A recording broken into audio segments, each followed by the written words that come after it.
nice Governor Edwards. Used to visit me all the time before he went to jail. Yep. I mean, St. Martin was a celebrity destination. You know, Tom Jones, Hasselback was there all the time. Wow. Who's the blonde from Beverly Hills? She was there all the time. I mean, all the time. Just phenomenal being in that business. I mean, blonde Beverly Hills is a million of them. I can't remember her name. Farrah Fawcett? Nah, it wasn't Farrah Fawcett. Older? I can't. It'll come to me. I have to work to it. And I started the first, Texas Hold'em down there. I started that in '88. Took 5% rake on every pot. Yeah. That was unbelievable. Have you? I had the first sports book in the Caribbean. The first one? First one. Helped Danny Jones invent Caribbean stud poker. First casino. But I didn't take a piece of it. That's a moneymaker. That is the biggest moneymaker. That's a moneymaker. We did the casino in Aruba. Kasner and I. We did the La Grande Ocho in Ocho Rios. I bought the Mallards and the Americana. I used to live on top of the Americana in Ocho Rios. I had the entire top floor to myself, like Howard Hughes. 797 rooms. I'm trying to bring casinos to Jamaica. So on New Year's Eve, I host a casino charity for all the charities in Jamaica. Right. I got the police chief sitting next to me. He raids the place at midnight and takes all my fucking tables. What? I'm talking about crazy shit. Damn, Tom. Crazy. Did you ever find out how Gambino fixed your problem? No. But he fixed it. Yep. He made him go away. Yep, absolutely. They were a little, Yeah. They weren't up the food. They were nipping at their heels. They weren't up the food chain. Yeah, they had no right to be there. No, Frank fixed all that. Yeah, you want to bring chicken in New York, then that's what you do. Trucking is trucking. Do you know if he had a daughter? I don't know. So I used to have a Gambino that worked for me. I don't know. And her family lived in New York. All I know is that they're real. Yeah. Oh, we all know they're real. I mean, crap. The stories from the Caribbean, Bruce, were just unbelievable. It was like, I had my own Learjet, and you and I'd be in Fort Lauderdale. Let's have lunch next Tuesday. Meet me at Executive Airport. Right. And we get in the jet. Let's go to this really good place in Antigua. Yeah. And you got your boom, there you are. Yeah, an hour and a half away. Boom. Or I know a nice place in Providenciales, or a nice place in the. I owned a lot of scuba diving places. Nexo and Freeport, the Dolphin Experience. Yeah. Dive Provo, Bob Soto's. Those were all my dive businesses, scuba dive businesses. I sold them to the man who started the muscle magazines and the health medicine and in Germany. And his son is named Arno. And his godfather is? Arnold Schwarzenegger. Arnold. Because Arnold was the spokesperson for the vitamins, for the muscle medicines.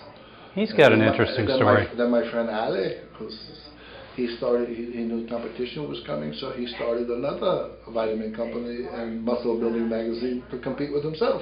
He sold it all to Deutsche Bank. Smart guy. Made a shitload of money. Yeah. And then Deutsche Bank didn't know how to do it. He bought it back from Deutsche Bank at 10 cents on a dollar. We're in Lake Baikal. You know where Lake Baikal is? No. It's in Siberia, in Russia. We're scuba diving in Lake Baikal. What? Yeah. The largest freshwater lake in the world. I've been scuba diving under the North Pole. We did a polar expedition. We had fucking polar bears coming after us. Right. You know Peter Hughes? You ever hear the name Peter Hughes? No. One of the gods of scuba diving? No. First with all the liveaboard boats. All right. Yeah, we got his boats. In 1992, I hosted a Columbus exhibition. We scuba dived every place that Columbus supposedly landed. That'd be a worthwhile trip. Yeah, I lived the Red Sea. Yeah. Japan. I mean, my life was a fucking Fellini movie. It really was. It was unbelievable. I look back and look at all the weird things I've done.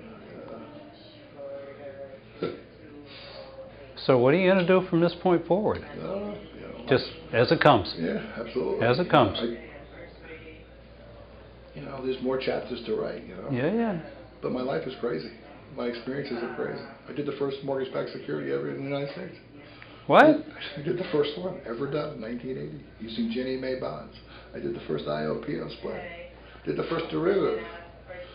I'll give you Fortune magazine, 1982. Okay, thank you. Wall Street journals.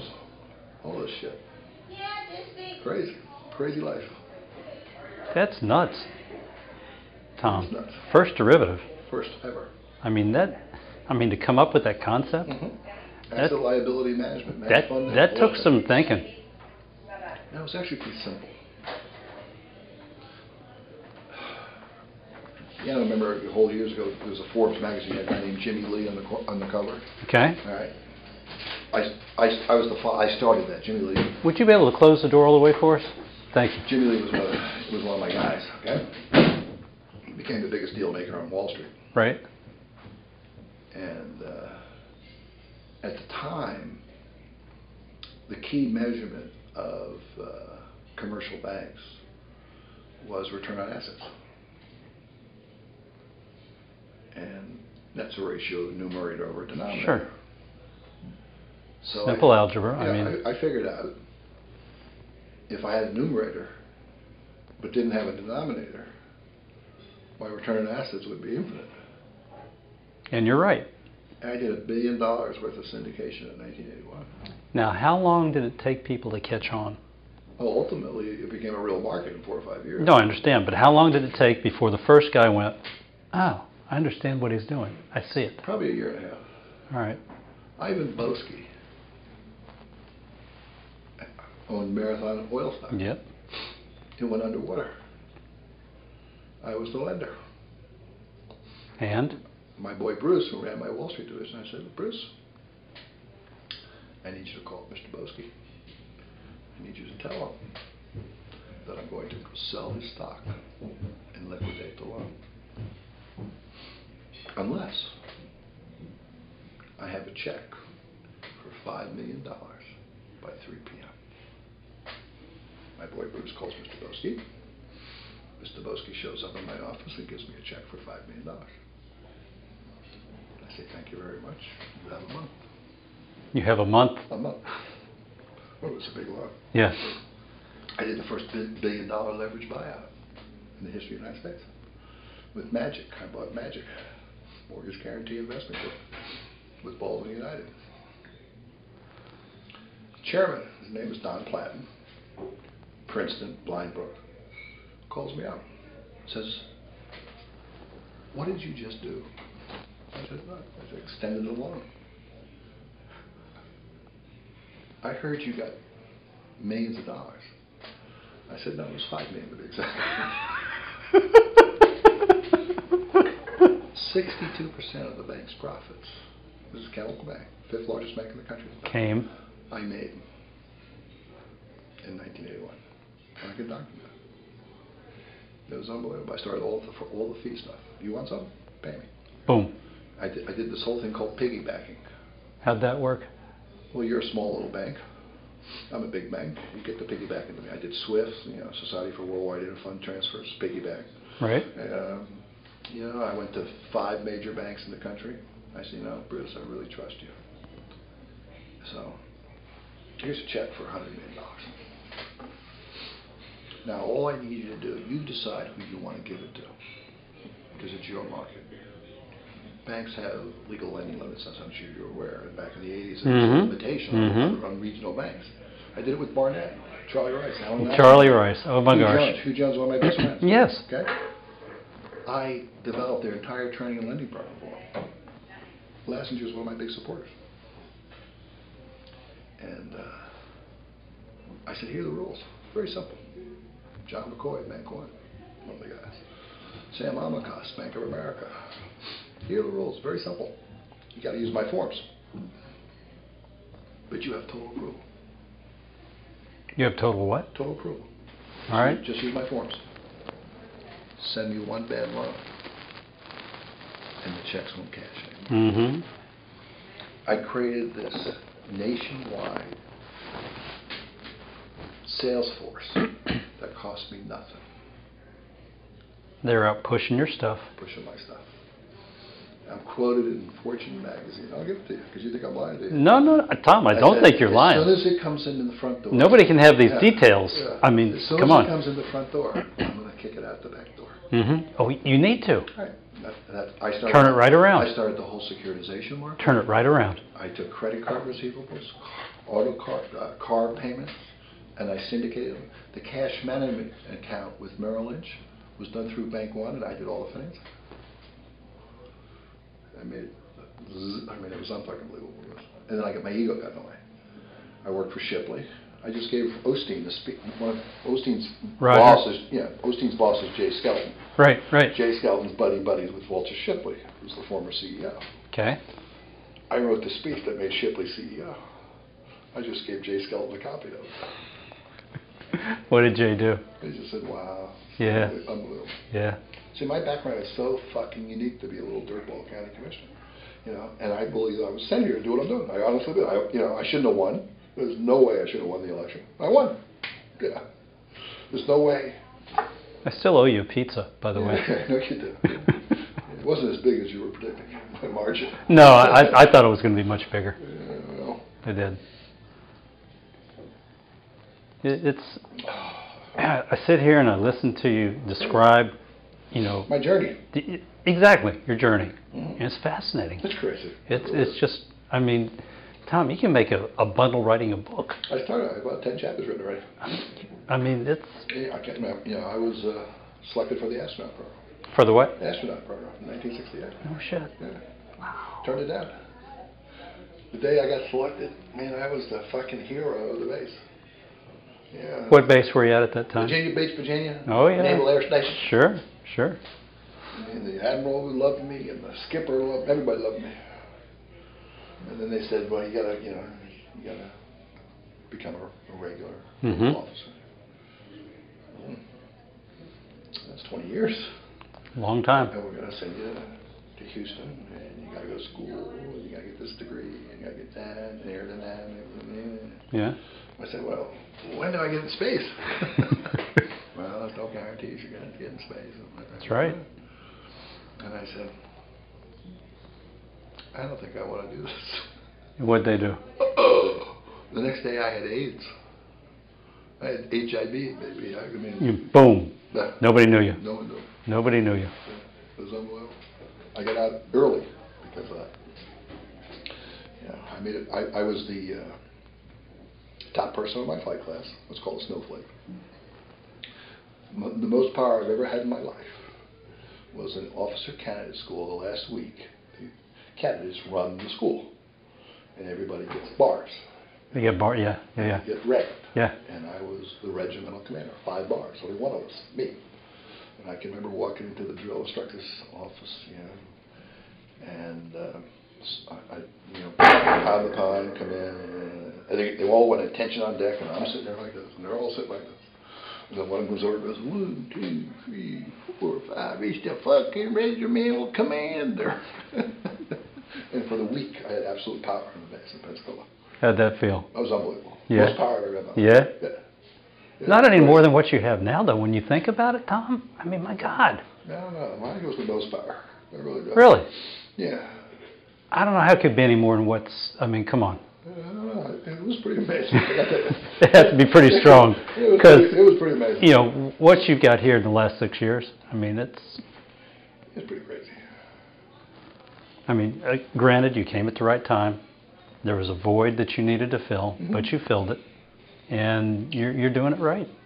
Yeah, I'll do the best I can. But I have crazy stories. I really do. People get into their stories. They did A, and then they did B, and then that was it. Some of the things I've done, the things I've seen, and where I've been, and I've been to Novosibirsk and Omsk and Irkutsk, and they were still communists. Irkutsk, I remember from the Risk game, but the rest of them, I don't. It's a real place. Yeah. Omsk, Novosibirsk is in Siberia. It's where all the nuclear stuff is. That's real stuff. A member of the Politburo was a scuba diver. Right.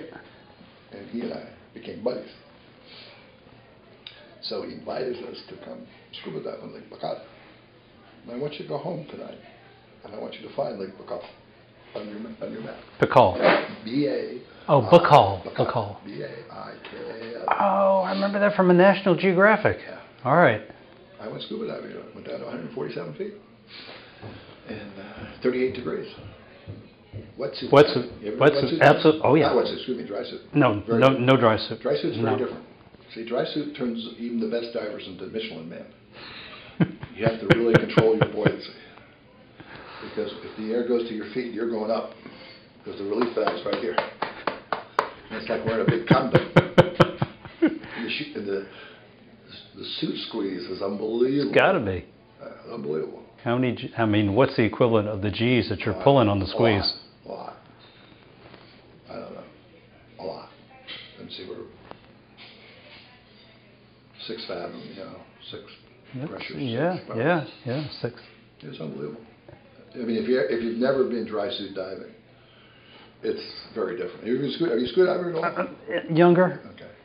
I mean, I was a world class. Not a lot. I mean, world class. Yeah. And you ever hear the name Neil Watson? He owned the record for deep diving. 420 feet. He was dive god. 420. 420. Now, how long do you have down there? Not long. Or do you stage Go down, tanks? back up. The guy who set the free dive record. Oh, that's an amazing thing. I those guys are. I was with him. Those guys are incredible. On the sled. Yeah. I mean, just flies. Unbelievable. Flies down the rope. You have no idea until you really sit there and watch it and do it. And he disappears. Oh, it's just unbelievable. Just crazy. I mean, I love scuba diving, so I come back in. I had so much fun. Black hole in Belize. Yeah. Just going down. I had my own airplane. I used to fly around. I had my own compressor in the plane and all that kind of shit. And Skin Diver magazine, the cover model, Kathy Kipp, was a very good friend of mine, and we'd fly around the world going scuba diving. We'd say, hey, that looks nice, we'll go there. We'll go there. There's a little island called Great Anagua. Never been. Which is the southernmost extension of the Bahamian chain. I've heard of it, but I've never been. It is the third largest producer of commercial salt in the world. It's owned by Morton Salt Company. Salt? Yeah. It has these huge salt pans. Gigantic salt pans. Thank you. It has the largest bonefish I've ever seen in my life because of the saline content. Yeah. It has, great. It has this huge rookery of flamingo birds. They're so pink you cannot believe it. Because of the salt. Right. There are 900 people who live in the island. No way. 75 who work for the Morton Salt Company. Pardon my interruption, John. A little pepper. I'm good. I'm good. Tom? I'm good. Wonderful, of course. So be back. So Thank you. Enjoy. Thank you. Okay. Crazy stuff. The plant manager's name was Glenn Bannister. He wanted to learn how to scuba dive. Yeah. No problem. We'll teach you. They had a Morton Salt Company had a corporate house on the island. So when the executives came down, that's where I lived. I lived there for weeks at a time. Maids, chefs, cooks. They go scuba diving in this place that is virgin whale sharks. Whale sharks? Oh, unbelievable. I swam. Things are huge. Oh, they're gigantic. Sting, the eagle ray, sting, everything, just crazy. I mean, I got to show you some of my videotapes if you're really interested in stuff. I got some videotapes that are just phenomenal. The only real diving I've done is in the Caymans. I did all the Caymans. It was nice. I enjoyed it. It was good. We went to Cayman Brac. Mm-hmm. It was nice. Yeah. Little Cayman Brac. Mm-hmm. Well, Bob Soto's in Cayman on 7 Mile Beach. I own 25% out. I used to dive in Caymans all the time. That place.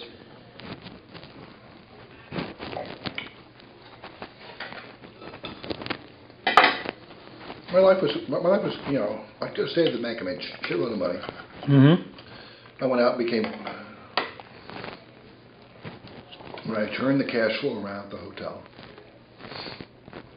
they ran a 78% year-on occupancy. It was cash flowing like crazy. I had my import-export businesses, my car rental businesses, my trust businesses, my casino businesses, my jewelry businesses. I mean, it was fucking unbelievable. It just was really wild. The cash flow had to be crazy. But it wasn't huge, but it was. But I mean, it was free. Yeah, I mean it's free. I mean, it was real cash. But yeah, I've often wondered, how do you take any volume of cash? Because I've got a small business on an island, and I don't bring money back in. Right. I pay taxes over there. But how do you get money back into the States? How do you do it? I'd love to get money back in, but I don't know. What does this business do? It sells quiet real estate, very quiet real estate, and the income stays over there.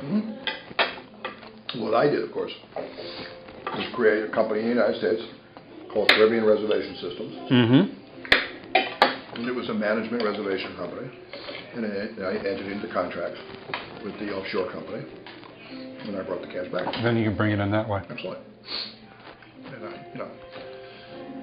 So could I create? I mean, I've got a land company here. Sure. Just have to enter into the transaction. Okay. Very simple to do. The other thing I did, I should have been audited by the IRS every year. We all should be. I had signatures on foreign bank accounts. I was in the casino business. I mean, give me all the fucking triggers. You what? I had all the triggers for an audit. I mean, I had signature on foreign bank accounts in the offshore casino business, offshore trust business. Right. And I declared all that. I mean, you don't want people with alphabet after you.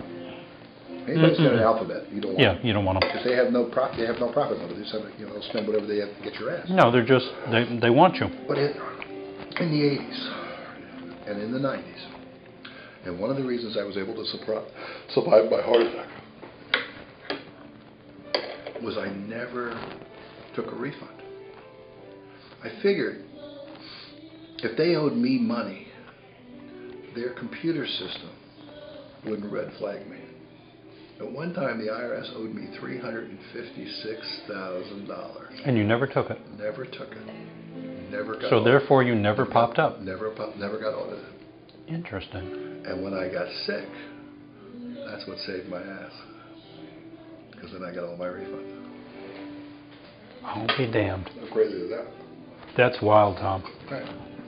That belongs in the book. And I decided. Tom, that belongs in the book. No shit. It does. I swear to God. I'm sitting with Bert Cantor. With who? Bert Cantor. Right. Offshore guy. Yeah. Featured on 60 Minutes. Attorney to Pritzker. And I explained all these strategies to him. Did he get it? Oh, absolutely. And he sold it. He made a fucking fortune on it. How many fortunes do you think you have made, seriously, no bullshit, for other people? Oh. That they've taken your strategies and they've gone on to do other things. Yeah, I don't know how many it is, but it's a fair amount. Intellectual capital is, and it's an idea. So how do you do it for you now? I mean, come on. You've done all this shit for others. And I don't mean shit in a derogatory way. I mean stuff. You've done all this stuff for others. How do you do it for you now? Well, I gotta get. How do you focus on you now? I gotta get bored in the consulting business. I gotta consult more, and get them some boards and shit like that, where I can help people make money. And I go say, have you ever looked at it this way? That's my ability. Oh, maybe that's where Peyton comes in. Now, my ability is to bring a different solution to the equation. And that's what I've done with Baldwin. Baldwin finally understands what I'm doing. He didn't understand what I was doing at all. Charlie? Yeah. And that's why I wouldn't say he likes me. I wouldn't say that we're friendly, but I think he really appreciates what I'm doing. I'm making his job easier. He gets it. Yeah. Tom, I tell you, after sitting with him, it's my third meeting with Charlie. Right. And to have him come out and say, I need to keep his energy. I need to glom on. I need to attach myself to his energy. That's... He's become a good supporter of what I'm trying to do now. I mean, we fought like dogs initially. He's got trouble internally. Of course he does. He's got people against him, especially on the Outer Beltway. not everybody's convinced. I mean, he's slowly winning the battle. We'll get there. But they've got this crazy RFP concept, and I'm trying like hell to get them off of it. Right. Because what's going to happen, and it's going to hurt all of us. And Herbert's involved with this also. Gentlemen, pardon my interruption. How is everything? Very nice. Very good. Excellent. And are we still working on these beverages, or may I? No, we're going to leave everything No. until they're empty. You never know what's going to happen. Very good. They've got this crazy request for proposal system set up for that thing. We got four requested. Yeah. But the deal is, the way they're approaching the mitigation, they're going to wind up with nothing. It's going to delay the project. It's going to put the budgets out of whack. It's going to wind up costing you and costing me money as a taxpayer. Right. And we got to figure out a way around that. Robbins, everything good? It's always good, you know that. Thank you, sir. Thank you. No, I agree with you. I mean, I'm not a supporter of the approach that they're taking now. He knows that. I'm working on some legislation to try to give them an alternative. When I see the path, when I can see it clearly.